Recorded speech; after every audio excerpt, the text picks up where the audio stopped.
Hello and namaste and welcome back to my channel. Sorry it's been a hot minute since I've been doing any cooking recipes, but we were getting our backyard done, which you can see some of it back there. Getting it done, and they're still working on a few things, but I was being asked quite a few times to make some more recipes. So today we're going to be doing chicken biryani. And it's a chicken and rice dish with some nice flavorful spices, some fried onion as well.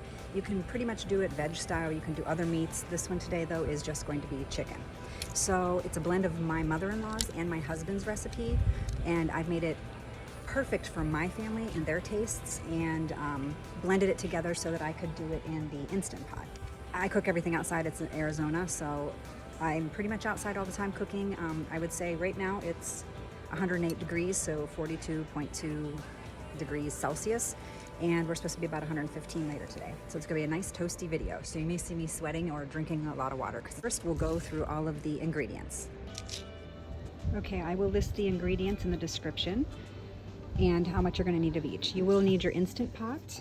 We've got some cardamom, black pepper, we've got some cloves, cinnamon, I've got mint and cilantro chopped up with some ginger garlic. You can use ginger garlic paste is fine too. Onions, this is about 1.5, 2 onions. I've got some drumsticks and I've got some thighs. I've got all of my spices in here. Pretty much gonna want some salt and garam masala. I've got 2 cups of rice, rinsed, and then just set into the bowl. Then this is also the oil to do the fried onions. You use whatever kind of oil you typically like, and then we're going to take that over to the grill and fry up some of the onion.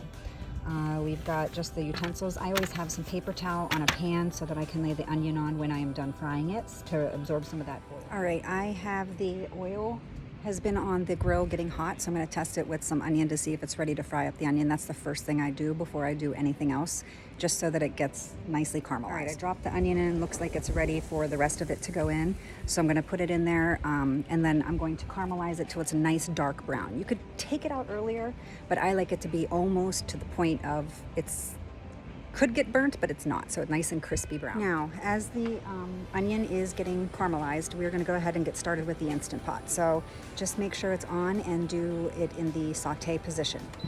All right, it's in the saute position, and I've got oil down in there. Use whatever oil you need, or ghee if that's what you prefer. And then I go ahead and throw in the dry spices for some tempering. And we're just gonna let that heat up, and then we'll let it get us to cooking a little bit. Now, once the spices start sputtering, then I go ahead and add in my ginger garlic, and then let that just sit and cook for a few moments. So you can kind of smell the aroma of the ginger garlic. All right, so the ginger garlic is in there. I can smell all of the spices and the ginger garlic. It smells very good. So at that point, I'm going to go ahead and add in my chicken. We do thighs and drumsticks. You could probably use breast. We just hardly have it in the house, but any chicken. So I think if you wanted to use lamb, goat, anything like that, you're going to adjust the time. So for this is straight up chicken. So I would believe any of the chicken cuts that you like would be about the same amount of time. So I just go ahead and add all of the chicken in. I have, like I said, drumsticks and thighs. And then I'm going to go ahead and let that get browned on each side a little bit. See here, I've gotten some of the chicken where I don't know that it's 100% brown, but it's slightly cooked on each side. So then I want to go and continue flipping it so that all of the chicken gets that slightly cooked all the way around. Because some of my chicken was a little bit frozen in the middle, so I want to make sure I get it a little bit browned with some of the spices, so that always helps. All right, the onion is still going strong. It's starting to caramelize. And I keep it going until it's dark all the way around. Some might take it out now, but I just feel like it's not crunchy enough. And the more I caramelize it, the better flavor it adds to the biryani. My onion is done. And in the meantime, I've turned it off, let it sit for a moment in the oil. And I'm gonna go ahead and add some spices to the chicken that is in the Instant Pot. So this is pretty much released some water, and it's kind of slightly cooked all the way on each side. You can see some of the blood oozing out. It's pretty much ready to be cooked through. So we're going to go ahead and add some spices. So first I'm going to take some salt. I'm going to put some salt on there, just a little. Also going to do some coriander. cumin, and I will put the amounts in the bottom. Garam masala, just a little. And then I do put turmeric, but I put it in everything because it's a good anti-inflammatory, and I run a lot, so this helps so much. So I'm gonna add that, and then a tiny bit of chili powder. All right, so then we're gonna go ahead, give this a once kind of stir over, and then we're gonna go ahead and start assembling. Now the onion is done, and so I'm going to go ahead and take this out. I lay it on the paper towels to dry up some of the oil, and let it sit on the paper towels for a few minutes so that it dries up some. So the chicken is turned off, so make sure you go to your Instant Pot, turn it off completely. It's probably in that keep warm, cancel mode, whatever your brand that you have does. Then I've got the onion over here cooling, so we're gonna have that ready. And I love this, the fried onion. Oh my gosh, so good. My kids have already come out and grabbed a little bit because they love to eat it that way. All right, so we're gonna first do the onion, but I'm waiting for it to cool a little bit because it's still kind of hot to the touch. And then we're gonna put it on top of the chicken. All right, so here's the onion. It's okay to the touch, but the pan is so hot I still have to wear the high heat gloves because it's crazy, insane hot out here right now. All right, so we're gonna assemble. So then I go and just put all but a tiny bit on top of the chicken. I'll show you here in a moment, but I'll show you what I have left. All right, so I keep about this much, just a small amount to put on the top. So we've got the onion on top of the chicken. Just spread it all around. All right.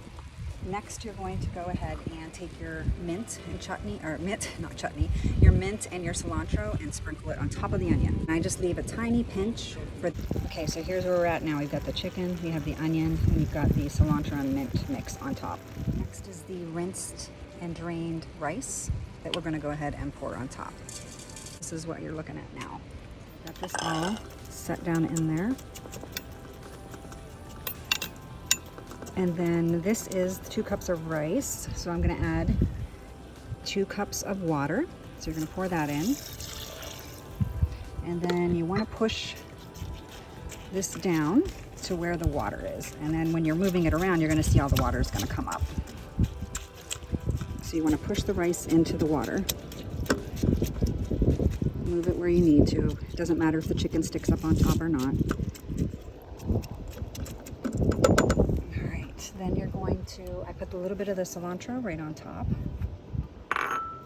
And then the last of my onion I put on top. We just love the onions, period, so I just top it off with that. And then it'll give a nice golden color at the end. One thing I sometimes forget is to put salt in there. You want salt in there with the rice. So again, I just take a tiny bit of salt and I'm gonna add it on top, just so that I know it's in there. Now everything is done and assembled, and we're gonna go ahead and add our lid. It's still in the off position. You're gonna make sure it's sealed. And then we're gonna do manual, and I do it for about 24 minutes. And then go ahead and let that cook. And okay, so I had to bring the Instant Pot in the house because my phone has overheated like 10 times outside, and then my Instant Pot completely shut down because of the heat as well. So it's back in the house and it's on for the 24 minutes. We're going to make sure that is in sealing, and then we're gonna let it go for the 24 minutes. Let it come down naturally. This has fallen down naturally, and I let it sit, so it's been about an hour. You can let it sit up until the time you want to have dinner. It's just gonna keep it nice and warm. So I'm gonna go ahead and show you what this looked like. All right, so we're gonna go ahead, open this. It's done, it has dropped all the way down. Like I said, it's been about an hour. Oh, look how nice this turned out. See all the color from the onion? It's nicely cooked to the bottom. You can see all of the nice cooked meat. Yes, perfect. The biryani is ready to be served. The amount that I made usually lasts for 2 meals. Hopefully you like this recipe. Click like and subscribe, and I hope you try it out and let me know what you thought.